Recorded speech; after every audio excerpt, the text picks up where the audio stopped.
war. We're a warlike people. We like war because we're good at it. And you know why we're good at it? Because we get a lot of practice. This country's only 200 years old, and already we've had 10 major wars. We average a major war every 20 years in this country, so we're good at it. And it's a good thing we are. We're not very good at anything else anymore. Huh? Can't build a decent car, can't make a TV set or a VCR worth the fuck. Got no steel industry left, can't educate our young people, can't get health care to our old people, but we can bomb the shit out of your country, all right? Especially if your country is full of brown people. That's our new job in the world, bombing brown people. Iraq, Panama, Grenada, Libya, you got some brown people in your country, tell them to watch the fuck out, or we'll goddamn bomb them. Well, when's the last white people you can remember that we bombed? Can you remember the last white? Can you remember any white people we've ever bombed? The Germans, those are the only ones, and that's only because they were trying to cut in on our action. They wanted to dominate the world. Bullshit, that's our fucking job. And you probably noticed I don't feel about that war the way we were told we were supposed to feel about that war, the way we were ordered and instructed by the United States government to feel about that war. My mind doesn't work that way. I got this real moron thing I do, it's called thinking. And I'm not a very good American because I like to form my own opinions. I don't just roll over when I'm told to. Sad to say, most Americans just roll over on command. Not me. I have certain rules I live by. My first rule, I don't believe anything the government tells me. Nothing. Zero. Nope. And I don't take very seriously the media or the press in this country, who in the case of the Persian Gulf War were nothing more than unpaid employees of the Department of Defense, and who most of the time function as kind of an unofficial public relations agency for the United States government. So I don't listen to them, I don't really believe in my country, and I gotta tell you folks, I don't get all choked up about yellow ribbons and American flags.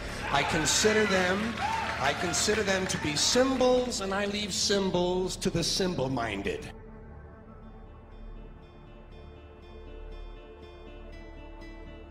I'm talking about the fact that a war is rich old men protecting their property by sending middle class and lower class young men off to die.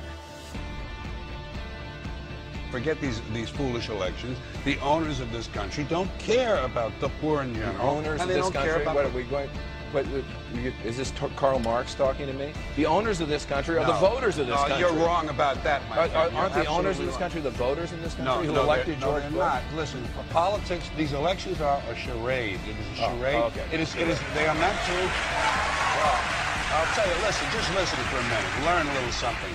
The elections and politicians are in place in order to give Americans the illusion that they have freedom of choice. You don't really have choice in this country.